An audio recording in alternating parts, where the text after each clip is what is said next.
Lord, help us. Congratulations. You've made it to Wednesday, which is like a feat these days to make it to the midpoint of the week. Um, the White House is no longer the people's house. It is now Influencer Mansion, where we go to grift without shame and out in full gaze of the public. We are in wild times, dear friends, and it seems that there is no time for rest. But I will tell you that I need a break from this foolishness because when I tell you what I found today, whoa. You are going to think it is an SNL skit, and it's not. All right, friends, welcome to the Danielle Moodie Show. Let's get into it.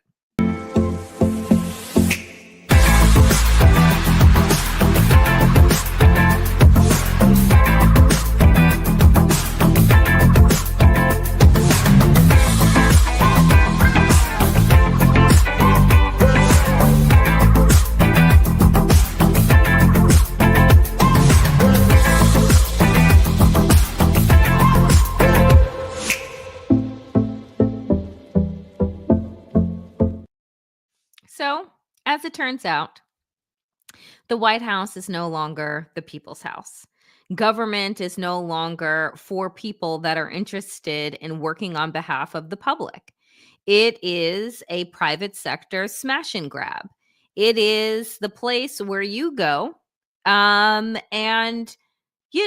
everything that isn't nailed down apparently is for sale, including the president of the United States. Went for the bargain basement price of $270 million. Maybe if all of us that were eligible to vote just all threw in $1, maybe we could have matched Elon Musk's price. Nonetheless, where do we find ourselves? Well, this happened yesterday, right? We talked about this. Look at these two pictures. Let me bring back the title slide of today's show, The Influencer White House. Look at this. You're like, ha, ha, ha. How funny. And then you actually see the south lawn of the White House turned into a Tesla fucking showroom where Elon Musk brought out the Teslas, the Cybertrucks, and Donald Trump paraded in front of the press and said, "These cars are great. They're Elon Musk's babies. Boycotts are illegal. And why would we want to harm this magnificent billionaire?" This is real life. This is not a skit, and yet it should be. I saw many people take the pictures of Donald Trump and Elon Musk and do a split screen between Dumb and Dumber when they're in the car, because that's exactly what the fuck this feels like. I mean, when I say, right, that like an idiocracy, right? Like, what is an idiocracy? Like, what does it really mean? Well, it's supposed to be satire, right? It's supposed to be like a joke of the comical foolishness that happens. But an idiocracy is really government run by idiots. And I wish it was funny. I wish it was funny rather than being excruciatingly dangerous.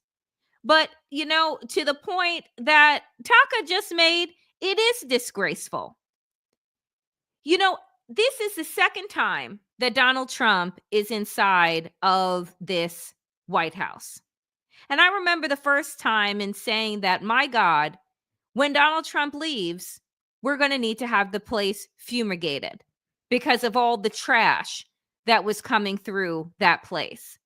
But now I look at it and I just know that the White House, well, one, will probably never not be occupied by someone with the last name Trump. but also it is a disgrace. It is no longer a symbol of power, of democracy, and strength.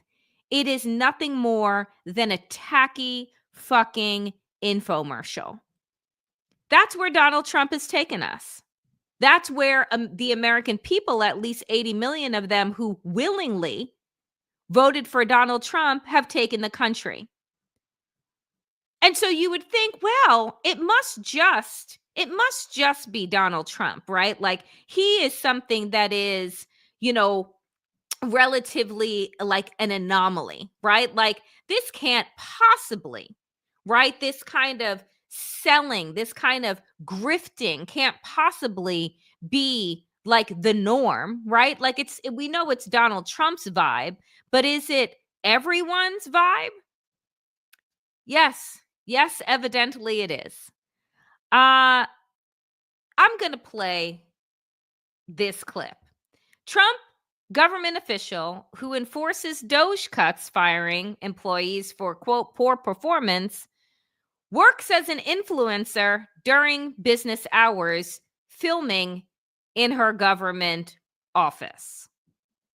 It looks just like any other influencer video. A young woman posing in front of a camera over and over and over again, showing off her trendy but timeless professional fashion. But she's no ordinary influencer, and that's no ordinary office. Her name is McLaurin Pinover, and she's the Trump administration's new director of communications for the Office of Personnel Management, or OPM, which manages federal employees. All of these videos were shot in her government office, right here at OPM headquarters in Washington, D.C., ground zero for Trump's plan to cut thousands of workers from the federal government in the name of efficiency. Inside her office, Pinover captures video at her desk, putting on makeup, modeling new outfits to her 800 followers. Pinover markets clothes on her account. Using what's called affiliate links, she could get a portion of any item sold through her Instagram page, like this $475 skirt or $300 dress, but it's unclear whether she's made any money. On February 13th, the day 20 people on her communications team lost their jobs, she posted a moment for mixed patterns. And the week when her agency demanded all federal employees list 5 things they did that week, she posted the Businesswoman Special. As OPM spokeswoman, she defended the memo at the time as a commitment to an efficient and accountable federal workforce. She's a Trump official. She has only been on the job since January with the new administration. And some of this does appear to have happened on the clock. We were actually looking at her account this morning, Aaron. She posted a couple of Instagram stories during normal business hours. You can also see the time on her watch in at least one of the videos she filmed, all during work hours. Now, about 15 minutes after CNN reached out to her requesting comment, her Instagram account was deleted. She declined to comment officially to CNN, but we did comment from former OPM workers who told us, quote, "Are you kidding me? That's my office." Another called it absurd and ridiculous to post fashion videos as people are being laid off. I mean, have you ever? Have you ever? Like, there have been teachers that were fired for taking pictures of themselves in their classrooms, not selling anything, but posting it and being fired for inappropriate behavior. There are people who post their political views on their social media sites and are fired, right? Some, and I'm not talking about the ones that are wildly racist, are fired. How is it that you work at a federal agency? You're in charge of communications.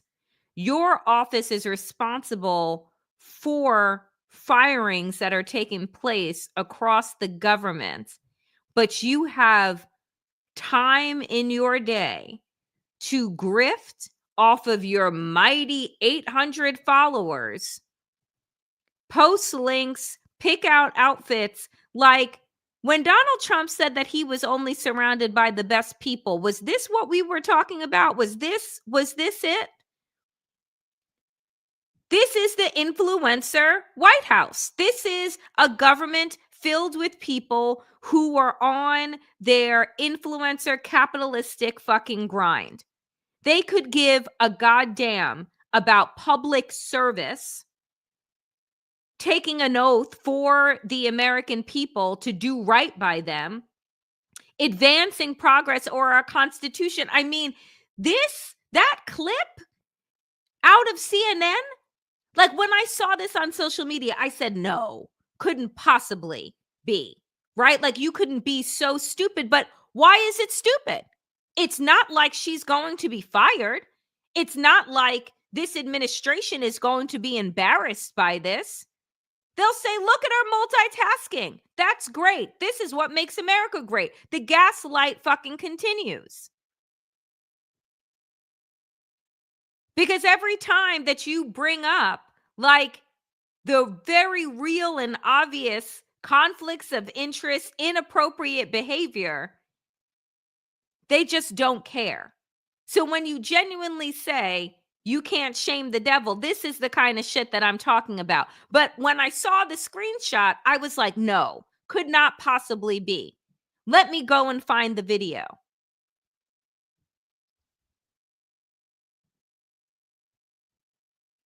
Our government, she's paid, by the way, with our tax dollars, right? This is our government hard at work, looking for all that abuse and, bloat. I mean, for the love of effing God.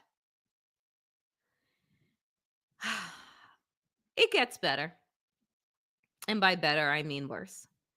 So y'all know Ducey over here from Fox was like the king of asking the stupidest questions to Corinne Jean-Pierre, former Biden White House press secretary, on a regular basis, just asking stupid questions, right? Apparently, he's done with the gaslighting that he did during the Biden years, and is now asking, oh, I don't know, kind of a question that I'd like to know the answer to. Dropping and dropping and dropping is a period of transition. You're sure nobody here at the White House shorted the Dow? No, I don't think so. Okay. But is there any concern here that it's going to be harder to ask certain federal workers to retire if they look at their retirement accounts and they're getting robbed every day? Well, I'm glad you brought up workers, because that's exactly who President Trump is looking out for with his America First trade policy and his America First economic agenda. And if you look at, there's great indication to be optimistic about where the economy stands. And the American people, investors, CEOs, small business owners, but most importantly workers, should bet on President Trump, because his tariff policies, what he envisions is reciprocity, fair trade practices where American workers are put first and are no longer ripped off by foreign countries all over this world. So Ducey asked, the Dow keeps going down and down and down. You sure that nobody inside of the White House is shorting the Dow? So you buy things when they're falling off of a cliff and then you make all the money as it goes up because you have insider knowledge as to what is going down. Not a stupid question. Then he follows that up in saying, how do you think that people are going to readily take your quote unquote payouts and offers to retire early when they're looking at their 401ks and they're getting rocked on a regular basis? Like, does that provide confidence? And then, Barbie, press secretary, goes on with her little talking points about America First and, not being ripped off by foreign guys. Like, you're not saying anything. You're literally not saying anything. Oh, Donald Trump, strong economy, tariffs, like boo. Like, let's just throw words into a salad, mix them up, and then throw them back out at the American people. I mean, that's Leavitt's strategy, right? As White House press secretary with all of her experience. It is wild, right? That like you can just tell us that the economy is great when I'm like, but I see the economy with my own eyes. I watched as a CNBC anchor went off script yesterday when he was like, this may cost me my job, but what Donald Trump is doing is insane. Driving us into a tariff war with our allies when we are so dependent and we're watching the markets react. And it's going to cost real people, right? Their livelihoods, their stability, their retirements, their pensions. And he's like, but he had to preface, right, on CNBC, he had to preface his comments by saying, my job is on the line, but like, I can't sit here and have a casual conversation about what Donald Trump is doing to torpedo our economy as if this is normal or good business. It's not. But where we are in our politics and in our media is that telling the truth and questioning what this president is doing can cost you your job. And has. We've watched it over and over again. So while Ducey, on a regular basis, I think is an absolute moron, and I'm not saying that he's not, I'm like, the couple of questions that he's been asking over the last week, not dumb. Questions kind of everyone in America would like the answers to. The other thing that I'd like the answer to is Linda McMahon. And key programs? Correct. Congress appropriates the money that is going through Title I, through IDEA programs. What's that stand for? Do you know what? I'm not sure I can tell you exactly Okay. what it stands for, except that it's the programs for disabled and needs. Individuals with Yes. Disabilities Act, I think. Yeah. Yes. I'm guessing. I don't Yes, know. I don't know all my acronyms. I've been here for 30 years. You should. This is my fifth day on the job, and I'm really trying to learn them very quickly. Right. It's a lot. So, report. Do you see, like, I don't know why this is funny. Like, that's just number one. She is the head of the Department of Education, only there to dismantle it. And she doesn't even know the names and acronyms for the systems and policies that have been passed by Congress that she is going to be defunding. And then has the audacity to turn around talking about, oh, I've only been on the job for 5 days. And then Ingram, laughs like, well, I don't even know either. But yet, Black and brown people are expected to be perfect all the time and damn near are. But we're the ones that are the quote unquote DEI hires, but y'all don't know shit and your mediocrity is showing. And I'm being kind when I'm saying that they're mediocre. I mean, y'all, the fuckery knows no bounds. And then you go into back to the economy for a moment. This was one of the best analogies I've seen when Will Cain, again, Republicans, saying now they're totally fine with recession, right? Can you imagine? And I don't even want you to, but like if a Democrat were coming into office and doing a quarter of the things that Donald Trump was doing, tanking our economy, tumbling the markets, like starting a trade war, and absolutely veering us into a recession, but most likely a depression, do you think that the response was going to be, well, we're perhaps going to have to endure a recession? Like that's kind of par for the course of a transition. And then this motherfucker Navarro is like, we are in this difficult transition from Bidenomics to Trumponomics. And James Downey, the person who posted this, reposted on Blue Sky, wrote, the car is in this difficult transition from functional to on fire. That could not be a more accurate statement between the transition from Bidenomics, where you could sleep at night, the economy was growing, jobs were ongoing and growing, and all was well, to Trumponomics, where we are literally inside of a dumpster fire. So you have to pay attention to the gaslighting, to the lies, to the euphemisms, to the doublespeak, because none of them are actually saying anything that is worth a damn. Like now, all of a sudden, under Trump, recession is good and necessary, not something that is wildly avoidable. And what he's doing is 1,000% manufactured to create chaos. And also, with the markets being down, it's the great time for the wealthy to scoop up, right? Stocks that have taken a hit and then watch them rise. This is a fucking game for these people. Yet they gamble with our lives, and those that are most vulnerable vote these people into office.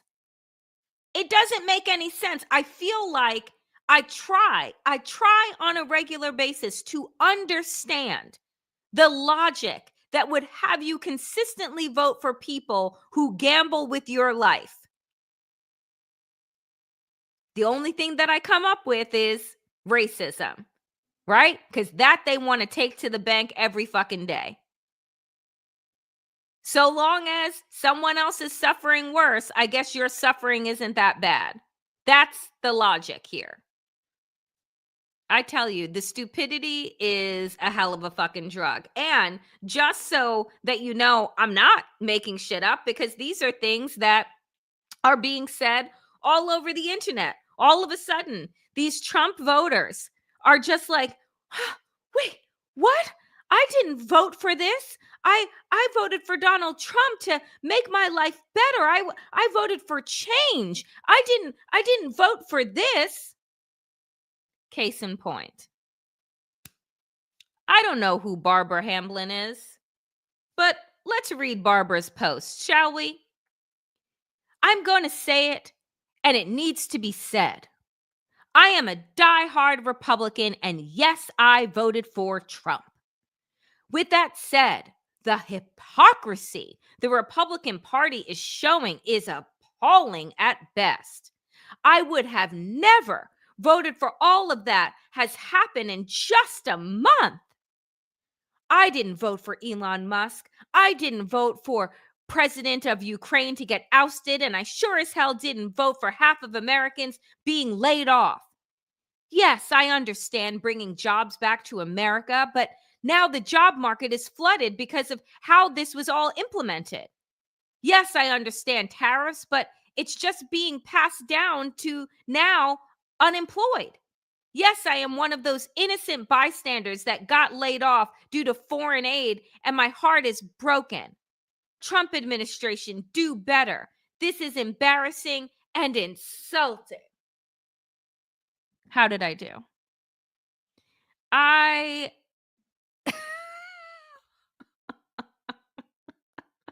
Like, all you can do is laugh. Like, no one feels bad for you. You're one of the innocent bystanders that got fired. How about everyone that has gotten fired or pushed to resign or pushed to retire early? We're all innocent bystanders because they've spent their life in public service working for the American people, on behalf of the American people. Who was in there that you thought deserved to be fired? Oh, you mean the lies that Democrats, that Republicans and Fox News told you about the enemy within? Those were the people that you thought were going to get fired, not you. Never you, heavens to Betsy. And so here you are, a diehard Republican, but this is embarrassing. No, you're embarrassing. You knew about tariffs. That's what you said. Tariffs that are nothing more than a sales tax on consumers. So you knew that. And you were willing to go along with it. But now you're out of work and you can't find a new job because what? Oh, everybody's out of work. And now those tariffs that you knew about seem awfully high because your dollar don't go as far as it used to. Because your president has also tanked the value of the dollar. Do better. How about you do better? You can't make this shit up. Do you know what I'm saying? And yes, I'm going to put this up. She voted for cruelty. That's what she voted for.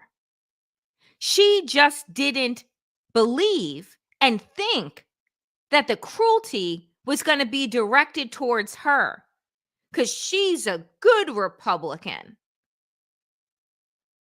She believes in the rule of law. And now the laws are being weaponized against her. Oops. Cry to somebody who actually gives a fuck. Because I'm not one of them. So let's now take a look at where establishment Democrats are in this moment, shall we? Y'all, if you have not seen this image yet, whatever you are sipping on, swallow, because I don't want you to spit out over your phone or the screen. Ready? I gave you a warning. This is real. So Gavin Newsom, governor of California, who has decided that he wants to moonlight as a podcaster, but not a Democratic podcaster, as a right-wing fanboy, started off and kicked off his show. This is Gavin Newsom, which now we understand why he needed to call it that, because we all thought we actually knew who Gavin Newsom was. But evidently, we do not, because this is Gavin Newsom, a man that launched his podcast with Charlie Kirk, the founder of Turning Point USA, the conservative outlet and conference and white supremacist and misogynist, racist. I mean, whatever ist it is, just keep on going. Now he's bringing on Steve Bannon. Like, what exactly does Gavin think he's running for in 2028? Like, what does he think is working in this moment? And this is what I said on Blue Sky last night when I saw this. Is I said, what is this?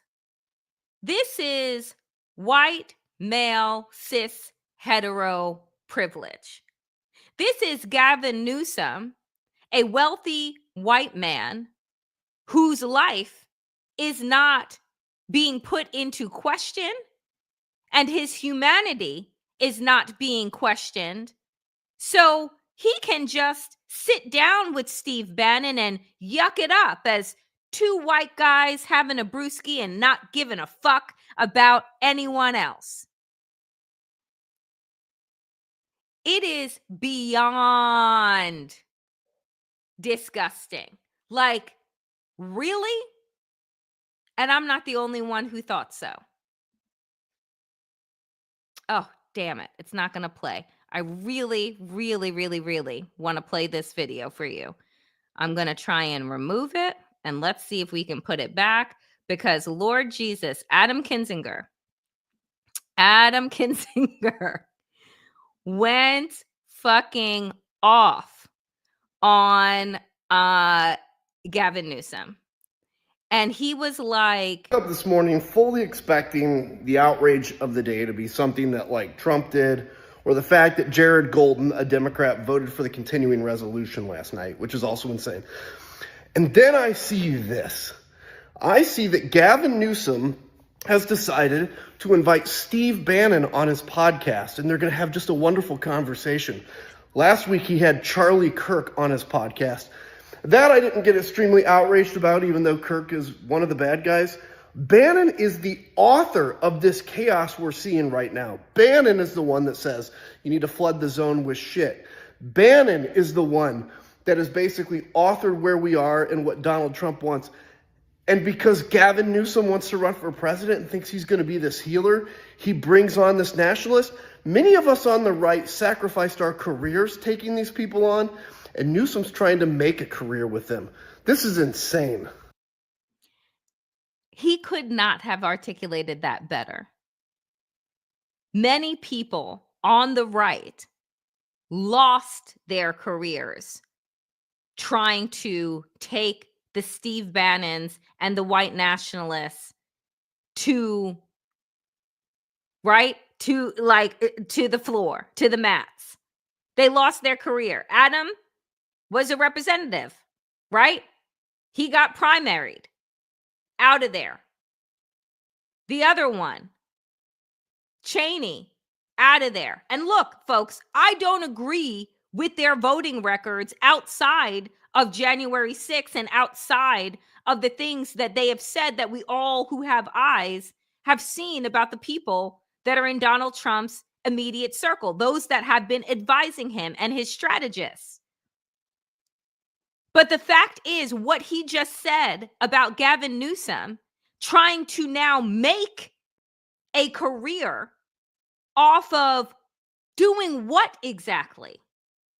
Platforming white supremacists?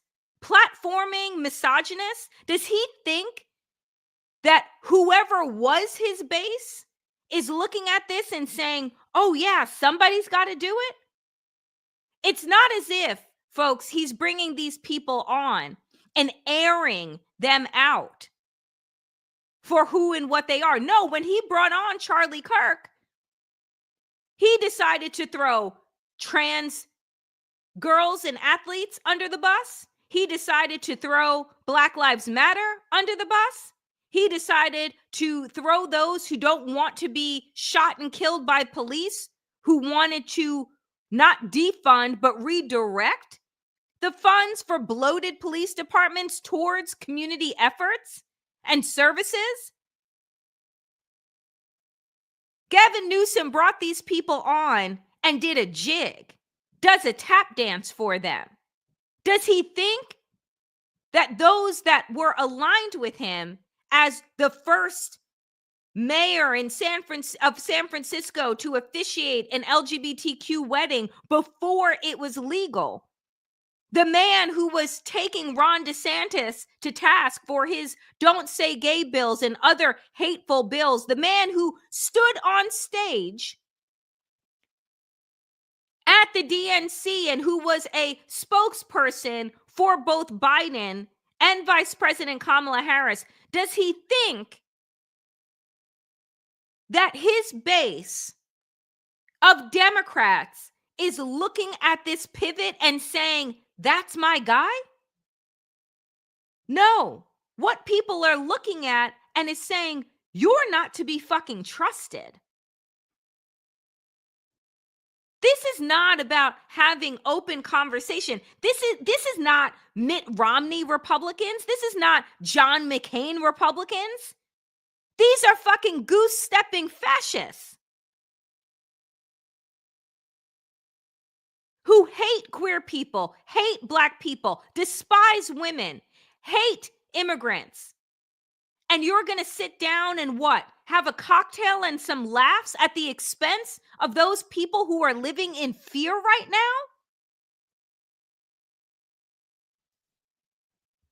I mean, the ignorance and the disrespect, the arrogance, and just the white cis male hetero privilege of it all is enough to suffocate you. I don't even want to say do better, because in all honesty, I thought that he knew better. But I have to understand that all of these white men, they are all part of the same fucking clubs. This is why, this is a prime example why millions of Democrats sat home, because they looked at the Democratic Party and they say they're all getting money from the same fucking people. Right?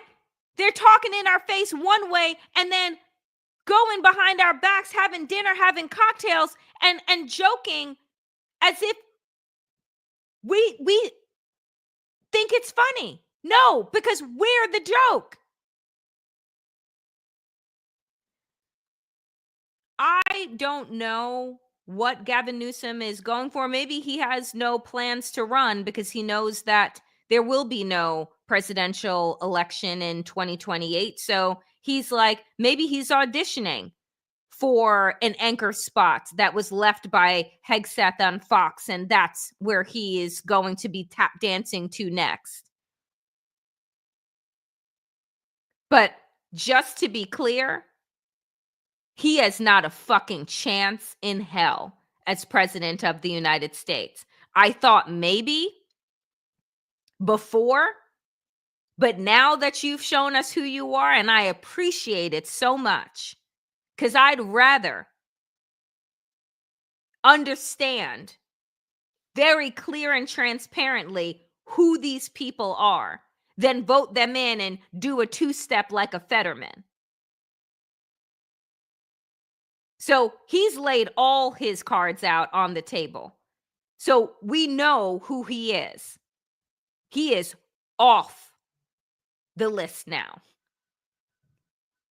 And he's out of his fucking mind. I like out of his mind. But there are some Democrats that are waking up, that are in leadership, that are starting to look around, and maybe somebody has slipped them some smelling salts and they're starting to see, wait a minute, something don't seem right. This isn't like the folks that we have battled before. And we can't just take this shit lying down. So here is Representative John Larson. Representative John Larson is sitting at the House Ways and Means Committee, where they are supposed to be doing an investigation into Doge, right? It's one of the Doge committees, because they're supposed to understand what the fuck is happening here and be able to ask questions. Where's the independence of the committee? Where's the legislature?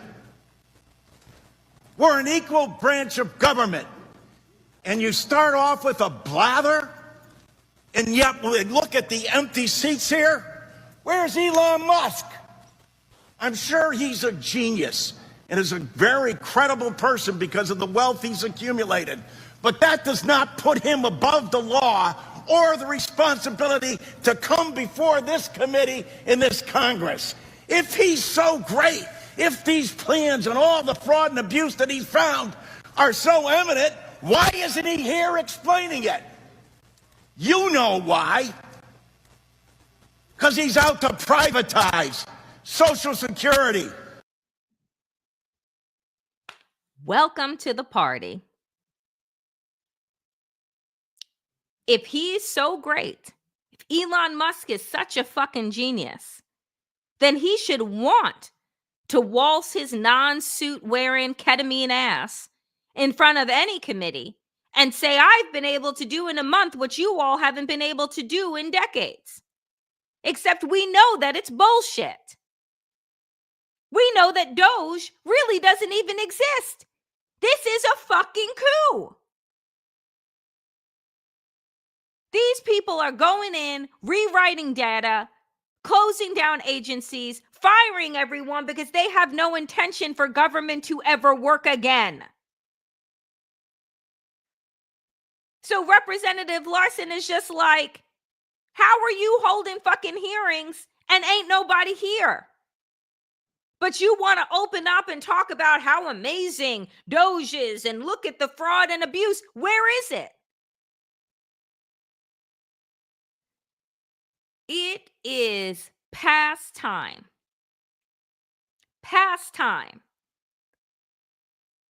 for folks to start getting this type of riled up, to start making a fucking scene.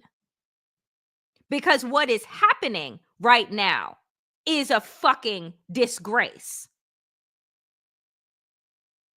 And the Jeffries of the world that just want us to sit and quietly by with our hands folded in our laps as if we shouldn't be outraged and as if this is somehow just going to go away without any type of real coordinated action. Nah, Larson gets it. And he's asking all the right questions. It is, I tell you, when you can just throw around words, fraud, waste, abuse, Elon's doing an amazing job. He's doing wonderful. What has he done? Except cash in on more government contracts that are funded by us because his Tesla stock is going down the fucking toilet. So he's got to replace that money somehow. So you kick Verizon off of their FAA contract. You got Starlink connected to it now. That's another couple of billions. You egg up for SpaceX, more billions.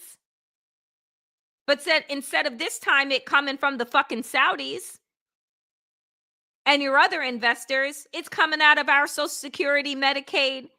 And instead of people in need getting food and resources and medicine, Elon Musk is what?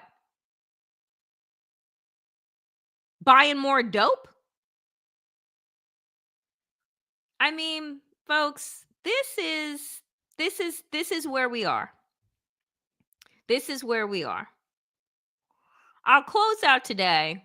And I can't even say in all honesty that it's any type of like good news, like, because the status quo is not good. Do you know what I'm saying? But in this time, I guess we should celebrate whenever we can, as this house is on fire. But Judge Beryl Howell has issued a temporary restraining order blocking the Trump administration from enforcing the executive order that targets law firm Perkins Coie. The judge said that it sends chills down my spine that the president of the United States would use an executive order to target a law firm that was working on behalf of people that Donald Trump doesn't like. But the thing is that we have seen over the last several weeks, judges step up to block things, to block Donald Trump's executive orders to release, aid. And the Trump administration has been like, nah, I'm good. Not actually listening to the courts. And I've said this before. They don't have law enforcement to back them up. They don't have a military that they can call on or a police force to call on. You either listen to the judges or I guess you shrug, which is why we are in the midst of a deep constitutional crisis. Nonetheless, for the record, what Donald Trump is doing to abuse his power to seek out retribution against law firms, individuals, journalists, media outlets, politicians, etc., is illegal. Joyce White Vance explains it better. Judge Howell, ruling from the bench, will issue a temporary restraining order to keep the status quo in place and prevent Trump from enforcing his executive order attack on the law firm of Perkins Coie while she has time to consider the issues. It's just a temporary restraining order, Joyce writes, but it's a big win for Perkins Coie, the legal profession, the rule of law, and democracy. The judge rules presidents can't use the power of the presidency to conduct personal vendettas that strike at the heart of lawyers' ability to represent clients, no matter who they are. But the fact is, folks, that the rule of law only matters so much as the people that are willing to follow it. So, for instance, you can have as many traffic lights and stop signs that you want. But if every driver on the road decides that yellow is green and red is yellow and stop signs mean go, then those signs don't actually matter. So we must figure out how to enforce the actual rule of law and have consequences for a wayward and lawless and grifting regime. Because this sure as fuck, as I've laid out today, is not anybody's administration. It is just one 4-year to 40-year long fucking infomercial and grift. Ugh, who needs a cocktail? You know, or tea, whatever. But today is Wednesday. We have made it through. Bravo, bravo to all of us. Because each day feels like 1,000 years. I feel like we're living in dog years in the midst of Dante's Inferno or the 7 Rings of Hell, whatever. That is it for me today, dear friends, on the Danielle Moodie Show. As always, if you have not subscribed to this show, please slam on the subscribe button, as well as hit like, and share to appease the algorithm gods. I am independent media, right? And your likes, your comments, your subscriptions go a long way to helping us grow not only this channel, but this community and this movement that is steeped in truth, integrity, and justice.